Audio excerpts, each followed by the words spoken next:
जय हिंद। मैं आपके साथ एनिमल दोस्त एंड आज मैं आपके साथ बात करूंगा बहुत ही इंपॉर्टेंट टॉपिक जो रहता है न्यू वेटनरी स्टूडेंट के लिए, फ्लूइड थेरेपी।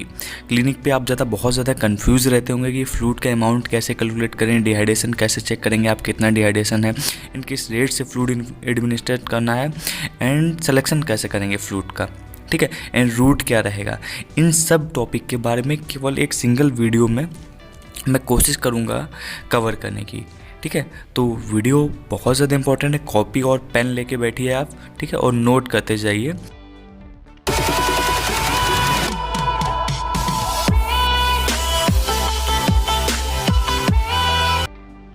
जैसे कि मैंने आपको बताया हुआ है कि ये वीडियो आपका क्लिनिकल पॉइंट ऑफ व्यू से बहुत ज़्यादा इंपॉर्टेंट है। तो एक क्वेश्चन मैं आपको दे रहा हूँ, थोड़ा सा सॉल्व करने की कोशिश करिएगा कि एक 10 kg का डॉग आपके पास आता है क्लिनिक पे वॉमिटिंग एंड डायरिया की हिस्ट्री से, इस पे 8% का डिहाइड्रेशन है एंड 200 ml पर डे इसका फ्लूइड लॉस है वॉमिटिंग एंड डायरिया के थ्रू। तो आप कैसे कैलकुलेट करेंगे फ्लूइड कितना अमाउंट, ठीक है, कौन सा फ्लूइड चूज़ करना है वो डिपेंड करता है कि एसिड बैलेंस वगैरह बाकी भी कई सारे फैक्टर्स रहते हैं, बट यहाँ पे मैं बताता हूँ अमाउंट कितना रहता है। तो आप सॉल्व करने का कोशिश करिए एंड साथ में मैं भी बताता चलता हूँ आपको, ठीक है। सबसे पहले मैंने बताया कि 10 kg का डॉग है वोमिटिंग एंड डायरिया हिस्ट्री से, तो डिहाइड्रेशन आपको दे रखा है, बट मैं बताऊँगा भैया कैसे आप चेक करेंगे कितना आपको है। फ्लूइड एडमिनिस्ट्रेशन के टाइम पे इन 3 बातों का ध्यान रखना है। सबसे पहला डेफिसिट वॉल्यूम, मतलब परसेंटेज डिहाइड्रेशन की, मतलब कितनी कमी है वाटर की बॉडी में, ठीक है। एंड सेकंड मेंटेनेंस, कि कितना फ्लूइड आपको इन्फ्यूज़ करना है उसके मेंटेनेंस रिक्वायरमेंट के लिए, ठीक है, 24 आवर के लिए। एंड उसके अलावा आपको ऑनगोइंग लॉस को भी काउंट करना है। तो इन तीनों का जो टोटल आएगा वो आपका हो जाएगा total volume to be infused, okay, within 24 hour, ठीक है। पहले 24 घंटे का आपको निकालना है। तो सबसे पहले मैं बताता हूँ आपको डेफिसिट वॉल्यूम कैसे कैलकुलेट करना है। सिंपल फार्मूला है आपका रिप्लेसमेंट वॉल्यूम का, fluid in litre equal to body weight. आपको बॉडी वेट मेजर करना है इन परसेंटेज डिहाइड्रेशन, 8% डिहाइड्रेशन है, 5% है, वो आपको यहाँ पे पुट करना है इनटू 0.8।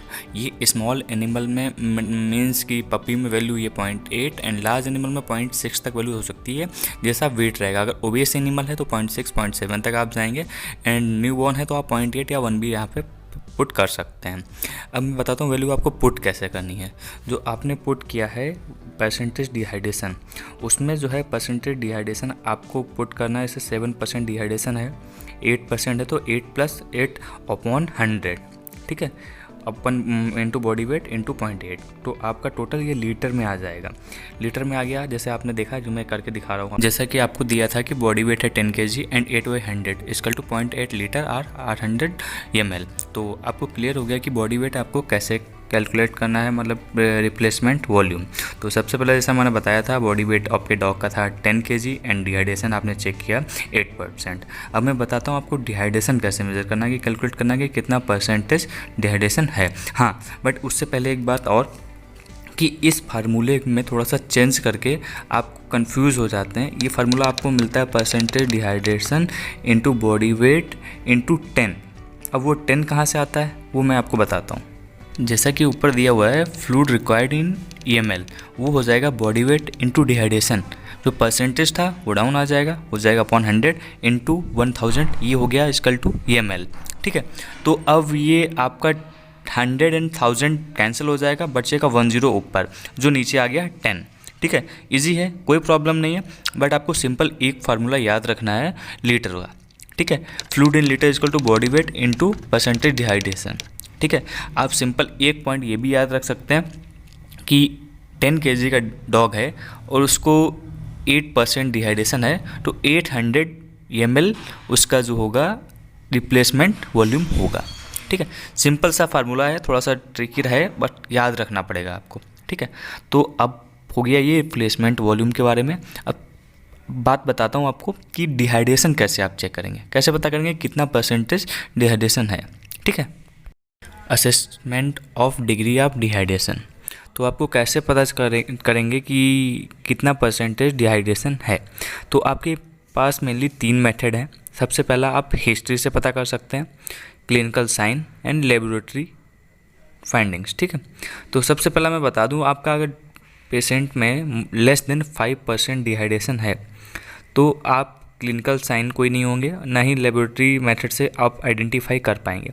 आप केवल हिस्ट्री से, ठीक है, कि इलनेस है, नेचर ऑफ वॉल्यूम वोमिटस है, फीसेस फास्ट किया, डायरिया वगैरह हुआ है उसको, और फीड एंड वाटर इनटेक उसका है या नहीं, इस बेसिस पे आप गेस करेंगे कि इसको लेस देन 5% डिहाइड्रेशन है, ठीक है, वो नॉर्मल है, उसमें कुछ ऐसा प्रॉब्लम नहीं आता है, ठीक है। सेकेंड पॉइंट है आपका क्लिनिकल साइन। मैं कोशिश करता हूँ आपको दिखाने की आप कैसे करेंगे। नेक की स्किन को आप उससे बॉडी से दूर लाएंगे और फिर उसको रिलीज़ करेंगे। जितना time taken to get in normal position, ठीक है, that will give you idea about the percentage of dehydration. जैसे अगर आपको किया और आपने लेस देन जो है टाइम लगा कि 2 सेकेंड के अंडर जो है चली गई नॉर्मल पोजीशन में, तो एनिमल नॉर्मल है, कोई भी डिहाइड्रेशन नहीं है उसमें। मे बी कि लेस देन 5% डिहाइड्रेशन हो सकता है on the basis of history. और अगर 2 सेकंड से ज़्यादा टाइम लग रहा है 5 सेकंड तक, तो आप 6 to 8% डिहाइड्रेशन कहेंगे, ठीक है। एंड इसके अलावा मोर देन 5 सेकंड से 10 सेकंड तक टाइम लग रहा है तो आप कहेंगे 8 to 10% डिहाइड्रेशन है एनिमल में। एंड इसके अलावा मोर देन 10 सेकंड लग रहा है तो एनिमल है सीवियर डिहाइड्रेशन में, मीन्स शॉक की सिचुएशन में है। तो आपको शॉक में अलग टाइम से, ड्यूरेशन में अलग रेट से फ्लूइड इन्फ्यूज़न करना होता है, ठीक है। एंड अगर आप टाइमिंग को मतलब डिहाइड्रेशन का परसेंटेज ना ध्यान रखें, आप simple mild dehydration less than 5% and moderate से 6 to 8 and severe dehydration 8 to 10% इस बेसिस पे करेंगे। बट अब प्रॉब्लम आती है, स्किन टेंटिंग देख लिया आपने, बट प्रॉब्लम आपके पास आता है कि कभी आपके पास कुछ ऐसी ब्रीड्स आती हैं जैसे चाउ चाउ हो गई एंड पोमेरियन हो गई, उसमें स्किन टेंटिंग का आइडिया नहीं लग पाता। तो फिर जब स्किन टेंटिंग एंड हिस्ट्री के बेसिस पे हम एग्जैक्ट अमाउंट कैलकुलेट नहीं कर पाते हैं डिहाइड्रेशन का, तो फिर हमने थर्ड मेथड जो बताया था लेबोरेटरी एड्स की हेल्प लेते हैं। तो इसमें हमारा मेन रहता है पीसीवी, ठीक है। पीसीवी बोले तो पैक्ड सेल वॉल्यूम का परसेंटेज जो रहता है उस बेसिस पे आप डिग्री ऑफ डिहाइड्रेशन बता सकते हैं। मोर देन 5% है तो कोई चेंज नहीं आएगा, मतलब लेस देन 5% है तो कोई चेंज नहीं रहेगा, पीसीवी नॉर्मल रहेगा 40 to 45 and every 2 degree dehydration will increase the 5% of PCV, okay. अगर 6 to 8% डिहाइड्रेशन है तो पीसीवी हो जाएगा 45 से 50, मतलब 5%, ठीक है। जैसे टोटल आप समझ रहे हैं, अगर 2% और ऐड हो गया 8 to 10% डिहाइड्रेशन हो गया तो पीसीवी हो जाता है 55, ठीक है। तो सिंपली आपको सारे मेथड मैंने कवर कर दिए डिहाइड्रेशन के, और सनकेन आई बॉल हो गया, कैपिलरी रिफिल टाइम हो गया, टेम्परेचर हो गया, टेकिकार्डिया हो गया, ये सारे मेथड और भी। अभी तक मैंने बात की है assessment of degree of dehydration की एंड रिप्लेसमेंट वॉल्यूम कैलकुलेशन की। एंड अब जो है मैं बात करूँगा मेंटेनेंस वाटर रिक्वायरमेंट की। बात हो चुकी है रिप्लेसमेंट वॉल्यूम की, जिसका फार्मूला आपको याद है, body weight into percentage dehydration, ये था लीटर में। एंड मेंटेनेंस वॉल्यूम का फार्मूला अभी नेक्स्ट मैं दूंगा कुछ टाइम में, बट उससे पहले अगर आप चैनल पर नए हैं तो चैनल को सब्सक्राइब कर लीजिएगा, और वीडियो अगर आपको समझ में आ रही है तो वीडियो को लाइक कर लीजिएगा। और अभी आपको एंड तक देखना है, क्योंकि कुछ पॉइंट जो कंफ्यूज रहते हैं मोस्टली स्टूडेंट, वो क्लियर होंगे आपके, ठीक है। आप सिंगल वीडियो में फ्लूइड थेरेपी के मास्टर हो जाएंगे। मेंटेनेंस वॉल्यूम का सिंपल सा फार्मूला है, if dog is not drinking, ठीक है, ओरल इनटेक नहीं हो सकता है तो आपको आईवी या सबकट रूट में नेक्स्ट बताऊंगा, बट उससे पहले बता दूं 30 to 60 ml पर केजी पर डे, मतलब 24 आवर में आपको इन्फ्यूज़ करना है, ठीक है। ये डॉग एंड कैट के लिए है 30 to 60, और 30 to 100 ml पर केजी पर डे, ये ऑल स्पीसीज पे आपका वर्क करेगा फार्मूला। मेंटेनेंस रिक्वायरमेंट रहता है, जो स्मॉल एनिमल में है तो उनमें थोड़ा सा ज़्यादा रिक्वायरमेंट होता है क्योंकि बीएमआर हाई होता है, और छोटे पपी है तो आप उसमें थोड़ा सा ज़्यादा 30 to 60 बोला ना मैं, तो वो आप 50 या 40 आराम से ले सकते हैं। एंड अगर है ओबेस एनिमल है तो आप उसमें 30 ले सकते हैं, ठीक है। तो जैसे मैंने बताया था फार्मूला आपको कि सिंपल आप इसमें 30 ml into 10 kg body weight, मतलब 300 ml आपका हो गया मेंटेनेंस वॉल्यूम फॉर 24 आवर का, ठीक है। एक सेकंड और फार्मूला है, आपको बताया गया होगा, बॉडी वेट इंटू 30 प्लस 70। इसमें कुछ लिमिटेशन है कि आपका ये फार्मूला कुछ वेट तक काम करेगा, बट आप सिंपल याद रखिए 30 to 60 ml पर केजी पर डे। ठीक है, ये आपका फार्मूला है मेंटेनेंस रिक्वायरमेंट का। अभी जैसे मैंने आपको क्वेश्चन दिया था कि 10 kg बॉडी वेट था, 8% डिहाइड्रेशन था एंड आपको ऑनगोइंग लॉस दिया गया था। ठीक है, तो अब जैसे बताता हूँ मेंटेनेंस रिक्वायरमेंट जो है डिहाइड्रेशन पे मैटर नहीं करता है। ठीक है, मेंटेनेंस आपकी सेम रहती है ऑलमोस्ट, जैसा बताया 30 to 60 ml पर केजी बॉडी वेट। तो 10 kg बॉडी वेट था इंटू 30, ठीक है, ऑलमोस्ट 300 ml पर केजी पर 24 आवर में आपका हुआ। ठीक है, 24 घंटे में आप 300 ml वाटर मतलब फ्लूइड इसको प्रोवाइड करेंगे, इन्फ्यूज़ करेंगे। ठीक है, अगर ओरल इनटेक नहीं है तो आईवी या अदर रूट्स से, अगर ओरल इनटेक है तो मिनिमम जो है इतना होना चाहिए फ्लूइड। ठीक है, तो 300 ये हो गया और ऊपर आया था कितना 800, तो 1100 ml जो है 1.1 लीटर फ्लूइड हो गया आपका इन्फ्यूज़ करने के लिए 10 kg डॉग में। ठीक है, जो रिप्लेसमेंट एंड मेंटेनेंस के थ्रू आ गया है। इसके अलावा अब ऑनगोइंग लॉस मैंने बताए थे। ऑनगोइंग लॉस में आप क्या लेंगे? ऑनगोइंग लॉस में आप ऐड करेंगे सबसे पहला वोमिटिंग एंड डायरिया। जो रेस्पिरेटरी लॉस एंड स्वेट वगैरह रहता है कुछ एनिमल्स में, वो आपको ऐड नहीं करना है, वो थोड़ा सा लिमिटेड अमाउंट रहता है, बहुत कम रहता है। ठीक है, आप सिंपल वोमिटिंग एंड डायरिया को ऐड करेंगे। जैसा भी अमाउंट रहेगा कि लार्ज वोमिशन है या स्मॉल है, डायरिया कैसा है, तो उस हिसाब से आपका चेंज होता रहेगा। ठीक है, तो वो आपको लेना है, हिस्ट्री लेना है कि ओनर से कि कितना वॉल्यूम हो सकता है। तो आप 20 ml पर वोमिशन एंड 50 to 60 एंड 100 तक भी बोल सकते हैं पर डायरिया। अमाउंट पे डिपेंड करता है डॉग कितना बड़ा है और कितना फ्लूइड लॉस है। ठीक है, तो उसके अकॉर्डिंग आप कैलकुलेट करेंगे, उसको भी ऐड करेंगे ऑनगोइंग लॉस में। ठीक है, अब तीनों को आप ऐड कर लेंगे। रिप्लेसमेंट वॉल्यूम था 800 ml एंड मेंटेनेंस वॉल्यूम था 300 ml एंड ऑनगोइंग लॉस था 200 ml। ठीक है, जैसे मान लिया कि उसको 2 टाइम वोमिशन हुआ है एंड 3 टाइम डायरिया हुआ है, तो डायरिया मैंने 50 रख लिया और 2 टाइम वोमिशन का 25 लिया, तो हो गया 200 ml टोटल। ठीक है, तो अब तीनों को हमने ऐड कर लिया, 800 प्लस 300 1100 प्लस 200 टोटल हो गया 1300। तो 1300 आपको टोटल फ्लूइड इन्फ्यूज़ करना है। ठीक है, ये आपकी रिक्वायरमेंट आ गई। अगर आपने यहाँ से वीडियो पूरी नहीं देखी होती तो आप यहाँ तक वीडियो में कैलकुलेशन करने के बाद जाएंगे और फ्लूइड इन्फ्यूज़ करेंगे 1300 ml। बट ये बहुत ज़्यादा ही नेगेटिव है कि अल्प विद्या भयंकरी। ठीक है, तो आपको पूरा कॉन्सेप्ट समझना है। ये फ्लूइड आया है 24 आवर का, मतलब 24 घंटे का, एक दिन का, ये एक टाइम का नहीं है। अब जैसे मैंने बताया था आपका डॉग जो है माइल्ड डिहाइड्रेटेड है, ठीक है, मॉडरेट है या सीवियर है। अगर पपी जो है या डॉग है आपके पास आया है, वो जो है आपने देखा कि सीवियर डिहाइड्रेटेड है, तो आपको फ्लूइड को जो है 3 टाइम्स इन 24 आवर में इन्फ्यूज़ करना है। ठीक है, ये मैं रेट बता रहा हूँ किस रेट से करना है। और अगर माइल्ड डिहाइड्रेशन में है तो आपको जो है 2 टाइम्स कर सकते हैं। मॉडरेट माइल्ड है तो आप सिंगल टाइम कर सकते हैं, अगर मॉडरेट है तो 2 टाइम्स आप कर सकते हैं। ठीक है, मिनिमम आपको इतना करना है। ठीक है, अगर रेट में बताता हूँ, अगर माइल्ड डिहाइड्रेटेड है मतलब 5 to 6% है तो 15 to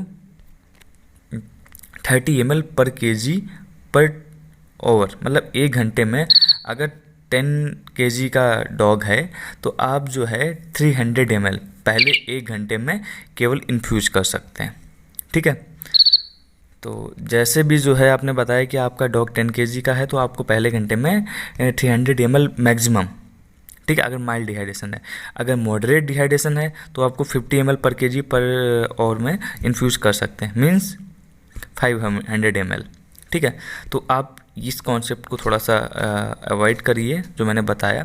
इसमें थोड़ा सा आपको ट्रिकी लग सकता है, बट मैं सिंपल बताऊं, जो आपने टोटल फ्लूइड कैलकुलेट किया है उसका 1/3, जैसे मैंने 1300 कैलकुलेट करके आपको बताया था कि replacement, moderate and ongoing loss का, आपने उसका 1/3 किया।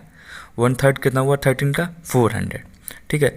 तो आप 400 इन्फ्यूज़ करने का ट्राई करिए इन फर्स्ट 1 घंटे में, ठीक है।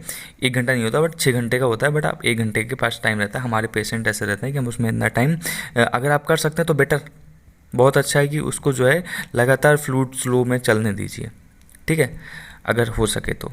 और 2 टाइम मिनिमम आप फ्लूइड दीजिए, मॉर्निंग एंड इवनिंग में। मॉडरेट लेवल का डिहाइड्रेशन मोस्टली रहता है, ठीक है। अगर सिंपल माइल्ड डिहाइड्रेशन है तो सिंपल फ्लूइड इस सिंगल टाइम में आपका अच्छे से जो है रिस्पॉन्स करते हैं मिनिमल। शॉक में आपको मोर देन 3 टाइम भी इन्फ्यूज़ करना पड़ सकता है।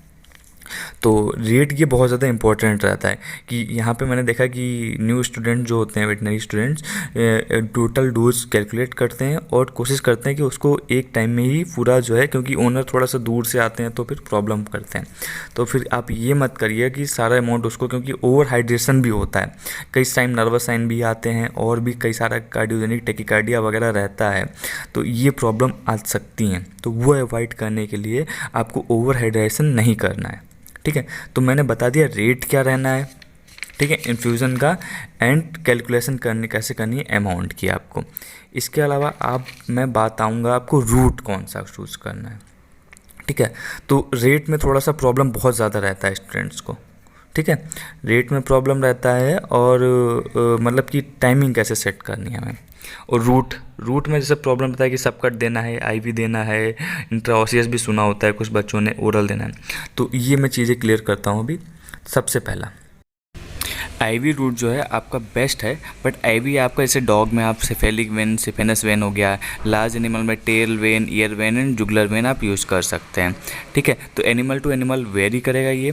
एंड आईवी में आप कोई भी fluid, hypertonic, hypotonic and isotonic, किसी भी टाइप का फ्लूइड इन्फ्यूजन कर सकते हैं, क्रिस्टलॉइड या कोलॉइडल। इसके बारे में मैं क्रिस्टाइडल एंड फ्लूइड के बारे में नेक्स्ट वीडियो में बात करूँगा। इस वीडियो में मैंने बेसिक्स कवर किया है कि, और हाँ, कई सारे फ्लूइड जैसे कुछ डिजीज़ में कंट्रा इंडिकेटेड रहते हैं, वो भी मैं नेक्स्ट वीडियो में क्लियर करूँगा। और हाँ, अगर अभी तक आपको वीडियो अच्छी लगी हो और आप इसका नेक्स्ट पार्ट चाहते हैं, क्योंकि ये वीडियो मैं कहता हूँ आपका 80% कन्फ्यूज़न जो डाउट वगैरह था वो क्लियर हो गया है इस वीडियो से। 80% जो कुछ आपके रह जाते हैं फ्लूइड के बारे में, जो बेसिकली रहता है कि कौन सा आइसोटोनिक है, क्या प्रॉब्लम में कौन सा फ्लूइड इन्फ्यूज़ करेंगे, वो आपका मैं नेक्स्ट वीडियो में बात करूँगा उसमें। उसके लिए आपको इस वीडियो पे मोर देन 50 लाइक्स देने हैं, ठीक है। तो कोशिश करिएगा। यहाँ तक अगर वीडियो देखा है तो उसके बाद ही आप इंटरेस्टेड हैं नेक्स्ट वीडियो के लिए, तो बिल्कुल सपोर्ट करिए, तो मैं अपलोड करने की पूरी कोशिश करूँगा, ठीक है। और पहला रूट मैंने बता दिया IV route, intravenous route, and subcut में कोई भी आपको हाइपरटोनिक या हाइपोटोनिक सोल्यूशन नहीं देना है।